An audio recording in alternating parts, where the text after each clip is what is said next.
풍랑을 만나서 열나흘 동안 지금 지중해 바다를 떠돌고 있습니다.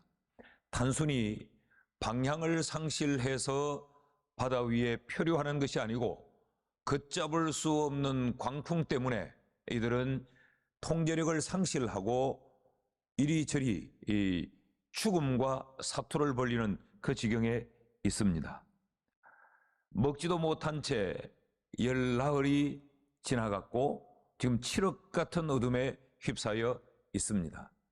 다시 한번 우리가 생각을 해보면 이 보름 동안의 시간은 결코 만만하거나 추억으로 간직하기에는 끔찍한 시간입니다.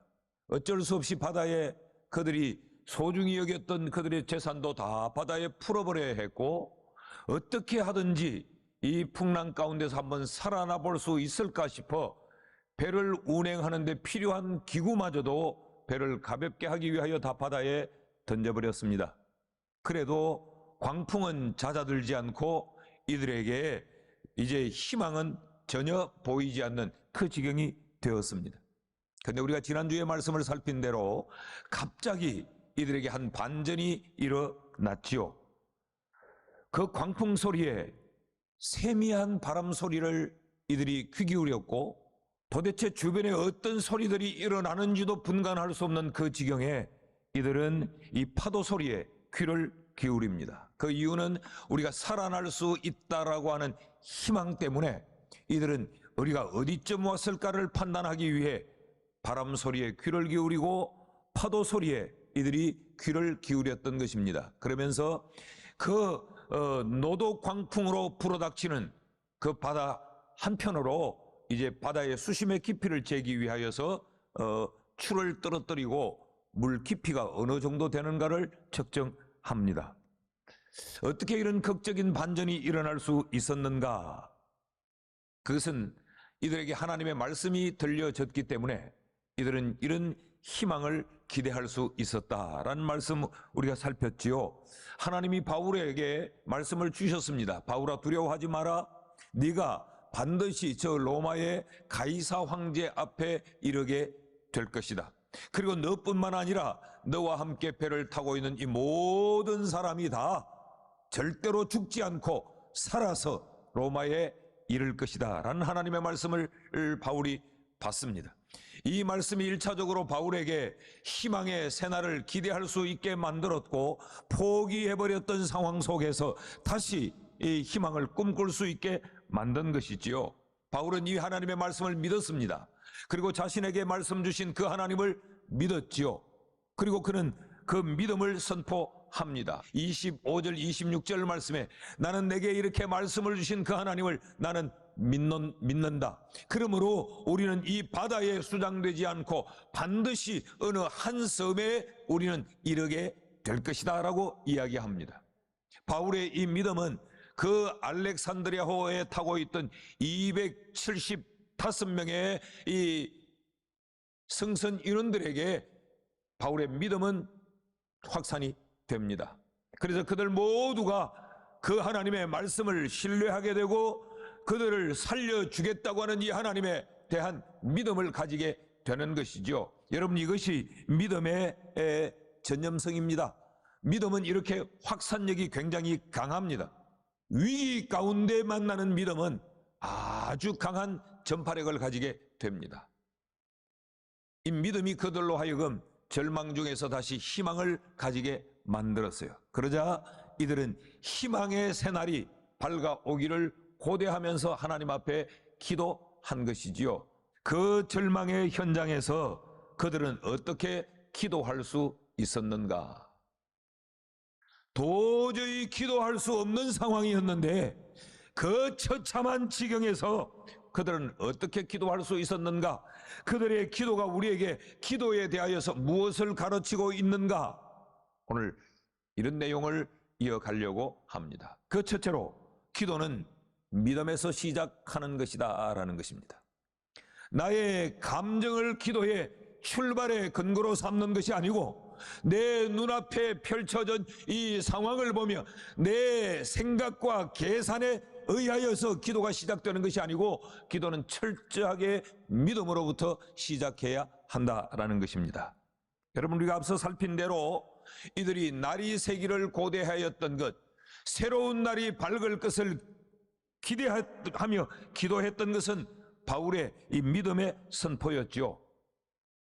이들이 14일 동안 유라굴로 광풍과 싸우며 지중해 바다를 표류할 때 이들에겐 기도가 없었습니다. 그 표류하는 동안에 그 내용을 기록한 것을 보면 15절 말씀을 보면 이렇게 기록되어 있어요. 배가 밀려 바람을 맞추어 갈 수 없어 가는 대로 두고 쫓겨가다가, 이들은 하나님을 향하여서 기도하기보다는 그들 앞에 불어닥친 그 광풍 앞에 이들은 모든 것을 손 놓아버리고 그저 배가 바람에 떠밀려 가는 대로 그냥 내어두고 있었어요. 할 것이 아무것도 없었던 것이죠. 그럼에도 불구하고 이들은 기도하지 않았습니다. 그들 앞에 펼쳐진 상황을 보니 기도할 수 있는 상황이 아니었던 것이죠. 17절 말씀도 보십시오. 끌어올리고 줄을 가지고 선체를 둘러감고 스르디스에 걸릴까 두려워하여 연장을 내리고 그냥 쫓겨가더니, 이리저리 쫓겨가고 그냥 바람에 떠밀려 가는 것, 이것 외에 이들이 하나님 앞에 기도했다는 표현을 찾을 수가 없어요. 그러니까 그 망망한 지중해 바다에서 이들은 표류하는 대로 방황했던 것뿐입니다. 그런가 하면 18절 말씀도 보십시오. 우리가 광풍으로 심히 애쓰다가 이튿날 사공들이 짐을 바다에 풀어버리고, 그들은 풍랑을 상대하여서 어떻게 하면 이 풍랑을 이겨내 볼까, 그 풍랑과 맞서 싸우는 그 몸부림은 있었지만 이들에겐 기도가 없었어요. 그리고 그들이 생명처럼 아꼈던 그들의 모든 짐을 바다에 풀어버리는 것 외에 이들은 다른 것 아무것도 행하지 않았습니다. 19절 말씀도 보실까요? 같이 읽습니다. 시작. 사흘째 되던 날에 배의 기구를 그들의 손으로 내버리니라. 이들이 한 것은 파도에 이리저리 떠달려 돌아다니는 것이고, 그리고 어떻게 하면 이 파도를 한번 이겨볼까 해서 그 파도와 맞서 몸부림을 치는 이 싸움이었고, 그리고 자기들이 가진 것을 다 바다에 내어 풀어버리는 이것 외에 그들이 한 것이 아무것도 없습니다. 이들에겐 절망은 있었지만, 이들에게 포기는 있었지만, 이들에게 방황함은 있었지만, 이들에게 이제 모든 것이 끝났다, 그 외에 이들의 기도의 모습을 찾아볼 수 없었어요. 그런데 바울이 난 하나님을 믿는다, 하나님이 내게 이렇게 말씀을 주셨다, 바울이 믿음을 선포하자 그들의 심령이 흔들리며 깨어납니다. 지금의 시간에 무엇을 해야 될 것인지, 이 광풍을 만난 지금 이 순간에 우리에게 가장 중요한 것이 무엇인지, 그때 그들이 다시 깨닫게 되는 거죠. 기도를 붙잡자. 그래서 그들은 희망의 새로운 날이 밝아올 것을 기대하면서 기도했던 것입니다. 성경은 이들이 광풍을 만났을 때 기도하는 모습을 통하여 우리에게 가르치는 첫 번째 교훈이 바로 이것이에요. 기도는 무엇으로부터 시작하는가? 우리의 계산으로부터 시작하는 것이 아닙니다. 우리의 지성으로부터 시작하는 것이 아닙니다. 기도는 믿음에서 시작되어야 하는 것입니다. 처절한 절망 속에서도 기도는 어떻게 시작이 되는가? 하나님의 말씀에 대한 믿음과 그 말씀을 주신 하나님으로부터 기도는 출발해야 한다는 것이죠. 여러분, 우리가 처한 상황이 답이 없어 보일지라도 기도할 수 있는 것은 믿음을 붙들 때 기도는 시작된다고 하는 것 깨닫기를 축복합니다. 예레미야 33장 3절 말씀을 우리가 잘 아는 말씀이죠. 같이 한번 읽어보실까요? 시작. 너는 내게 부르짖어라. 내가 네게 응답하겠고 내가 알지 못하는 크고 은밀한 일을 내게 보이리라. 이 말씀 좀 띄워주시면요. 성경은 우리에게 뭘 가르치는가? 지금 기도를 가르치지요. 너는 내게 부르짖어라. 이 말은 너는 내게 기도해라. 우리에게 기도를 요청하면서 그 기도할 수 있도록 우리에게 제시하는 것이 뭐냐 하면, 내가 네게 응답한다. 내가 네게 응답하는데 네가 알지 못하는 크고 은밀한 일을 네가 생각도 못하는 것으로 하나님은 네게 보여줄 것이다. 그러므로 너는 내게 기도해라 라는 것이죠. 뭘 우리에게 가르치고 있습니까? 하나님에 대한 믿음을 가지고 너는 내게 기도해라 라는 것입니다. 내가 응답할 것이니까, 내가 네게 생각지도 못한 것들로 네게 보여줄 거니까 이 믿음을 가지고 너는 내게 부르짖어라. 그러니까 기도는, 철저하게 기도의 기초는 뭐냐? 말잘함에 있지 않습니다. 기도의 기초는 뭐냐? 성경에 대한 지식이 기초가 아닙니다. 기도의 기초는 뭐냐? 하나님에 대한 절대적인 믿음이에요. 사랑하는 여러분, 우리에게 믿음으로 기도를 출발시키는 그 용기가 있기를 축복합니다. 예수님께서 우리에게 기도를 가르칠 때 이렇게 말씀하셨어요. 마태복음 21장 22절 말씀을 같이 한번 읽어볼까요? 시작. 너희가 기도할 때에 무엇이든지 믿고 구하는 것은 다 받으리라 하시니라. 기도에 반드시 요청되는 것이 믿음이에요. 그러니까 기도는 믿음을 근거로 하여 시작하는 것이다. 믿음이 생략된 기도의 행위는 추술적 행위에 불과합니다. 그래서 성경이 가르치는 기도가 아닙니다. 마가복음 11장 23절 말씀도 우리가 기도와 관계된 유명한 말씀이죠. 내가 진실로 진실로 너희에게 이르노니 누구든지 이 산들어 바다에 던져지라 하며 그 말하는 것이 이룰 줄 믿고 마음에 의심하지 아니하면 그대로 되리라. 기도와 믿음은 분리될 수가 없습니다. 우리가 힘들고 어려운 시대를 살 때, 특별히 내 인생에 감당할 수 없는 그 광풍을 만날 때, 여러분 믿음으로 기도를 출발시킬 수 있기를 축복합니다. 기도는 무엇으로부터 시작하는가? 하나님에 대한 믿음으로부터 기도가 시작됩니다. 여러분 믿음을 붙들고 우리 기도할 수 있기를 축복합니다.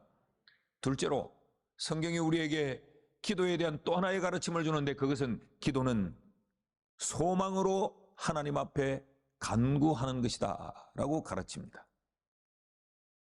기도는 그 성격상 바라고 소망하는 것이에요. 절망의 제목을 가지고 기도하는 것은 기도라는 것이 성립되지 않습니다. 기도는 바라고 소망하는 것, 그것이 바로 기도의 본질적 성격입니다. 그러니까 절망하는 자는 기도하지 않는 거죠. 포기한 사람은 기도하지 않습니다. 그러나 어떤 상황에서도 희망을 가지고 있는 사람, 기대하는 것이 있는 사람은 반드시 기도하게 됩니다. 왜 그렇습니까? 기도는 들으시는 이가 하나님이시기 때문에 그렇습니다. 내 지금 상황은 처절한 절망에 모든 것이 끝이 나버렸어요. 그럼에도 불구하고 기도하는 것은, 내 기도를 들으시는 것은 그 상황과 환경을 뛰어넘어 역사하시는 하나님이시기 때문에 기도하는 것이죠. 하나님은 죽음에 떨어진 소망 없는 죄인된 우리를, 독생자 예수 그리스도를 보내셔서 우리를 그 죽음의 자리에서 살려내신 분 아니십니까? 그분이 우리에게 기도를 명하는 것은 그 기도를 통하여 우리에게 새로운 소망의 돌파구를 열어주신다라고 하는 의미가 거기 담겨져 있는 거죠. 왜 기도하는가? 우리의 기도를 들으시는 분이 하나님이실 뿐만 아니라 기도는 언제나 응답을 전제하고 있기 때문에 그렇습니다. 29절 말씀을 다시 한번 볼까요? 다 같이 읽습니다. 시작. 암초에 걸릴까 하여 고물로 닷넷을 내리고 날이 새기를 고대하니라. 날이 새기를 기다렸다. 이것은 소망을 말하죠. 그 절망 중에 희망을 가졌다는 이야기죠. 날이 새기를 고대하니라. 여기 고대했다는 말이 기도했다라는 의미다라는 것을 지난주에 설명을 드렸죠. 그러니까 보십시오. 기도는 소망을 전제로 하고 있습니다. 이 유라굴로 광풍을 만났던 알렉산드리아호의 이들은 그 처절한 절망 가운데서도 소망을 두고 하나님께 간구한 것이요, 이게 기도라는 것입니다. 로마서 15장 13절 말씀을 보면 이렇게 기록되어 있습니다. 소망의 하나님이 모든 기쁨과 평강을 믿음 안에서 너희에게 충만하게 하사 성령의 능력으로 소망이 넘치게 하시기를 원하노라. 하나님을 누구로 소개하느냐? 하나님이 소망의 하나님이시다. 여러분, 하나님은 절망의 하나님이 아니에요. 하나님은 비관의 하나님이 아니에요. 하나님은 포기의 하나님이 아니세요. 하나님은 어떠한 경우에도 죄와의 허물로 죽어버린 사람을 향하여서도 하나님은 절망하거나 포기하지 않고 그들을 향하여 구원의 소망을 가지셨던 하나님이세요. 십자가는 뭐냐? 십자가는 포기가 아니에요. 십자가는 절망이 아니에요. 십자가는 끝이 아니에요. 십자가는 시작이요, 십자가는 희망입니다. 예수님이 십자가에 달려 돌아가셨다라고 생각하면 십자가는 죽음이요, 십자가는 마지막이요, 십자가는 끝입니다. 그러나 그 죽음으로 말미암아 우리의 모든 죄를 사하셨다라고 생각하면 십자가는 시작입니다. 십자가는 희망입니다. 이 소망의 하나님이 우리에게 기쁨과 감사의 소망을 가지고 하나님을 향하여 기도할 것을 우리에게 가르치고 있는 것이요, 우리로 하여금 소망을 가지기를 원해요. 그래서 우리를 소망의 하나님께 소망을 가지고 간구하면 하나님은 우리의 이 소망의 항구에 우리를 데려다 놓으신다고 약속하고 있는 것입니다. 기도는 철저하게 소망을 가지고 간구하는 거예요. 여러분, 우리의 기도에 소망을 두고 하나님 앞에 기도할 수 있기를 축복합니다. 우리가 믿는 하나님이 소망의 하나님이에요. 여러분, 분명하게 우리가 기억해야 될 것은 하나님이 소망의 하나님이시라는 겁니다. 그러므로 그 하나님께 기도하는 자는 반드시 소망을 두고 하나님 앞에 기도할 수 있어야 합니다.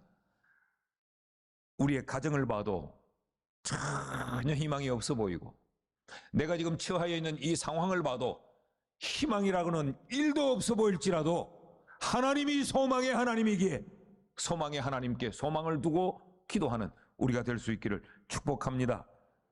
셋째로, 알렉산드리아호에 탔던 이들이 하나님 앞에 기도하면서 우리에게 기도를 가르치는 그 기도의 내용이 뭐냐? 기도는 오랫동안 참음으로 기도하라고 가르칩니다. 기도는 인내로 지속하는 것입니다. 한번 감정에 따라 말딱하고 끝나버리는 것이 아니고 참음으로 오랫동안 하나님의 응답이 부어질 때까지 지속하는 거예요.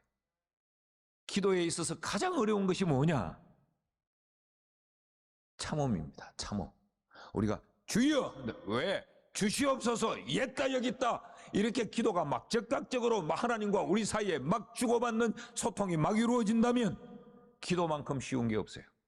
기도에 참 어려운 것이 인내하는 것입니다. 그러니까 기도의 최대의 적은 뭐냐? 나 자신이에요. 상황이 어려워지고 뭐 환경이 꼬이고 그래서 기도 못하는 것이 아니고, 사실은 그 꼬여지는 상황 속에, 어려워진 환경 속에, 절망적인 그 현실 앞에도 내가 오래 참지 못하는 것 때문에 기도하지 못하는 거예요. 29절 말씀을 다시 한번 볼까요? 암초에 걸릴까 하여 고물로 닷 넷을 내리고 날이 새기를 고대하니라. 육지에 점점 더 가까워지고 있다라고 하는 사실을 알았기 때문에 이들이 지금 날이 새기를 기도한 거지요. 자, 그런데 30절 말씀을 보면요, 사공들이 도망하고자 하여 이물에서 닻을 내리는 채하고 그룻배를 바다에 내려놓거늘. 29절과 30절 사이에 이해할 수 없는 상황적 갭이 있습니다. 29절에는 날이 새기를 기도했어요. 야, 육지가 가깝다. 지금 육지가 바로 앞에 있다. 지금 물의 수심이 급격하게 지금 얕아지고 있다. 그래서 이들은 지금 설레임을 가지고 기도하고 있었어요. 그런데 30절 바로 그 다음 절에는 이들이 사공들이 도망하고자 하여 그룻배를 바다에 내려놓거늘. 지금 바다에 그룻배, 이 큰 유람선에는 작은 소형선들을 이제 달고 다녀요. 그래서 육지에 오면 육지에 바짝 이렇게 정박을 못하면 이 작은 배들로 연락선으로 삼기 위해 이 그룻배, 작은 배들을 달고 다녀요. 여러분들 이렇게 보시면 큰 여행선 크루저 같은 것들 보면 양쪽에 그런 작은 소형 배들을 한 몇 개씩 달고 다니죠. 그 배를 생각하시면 됩니다.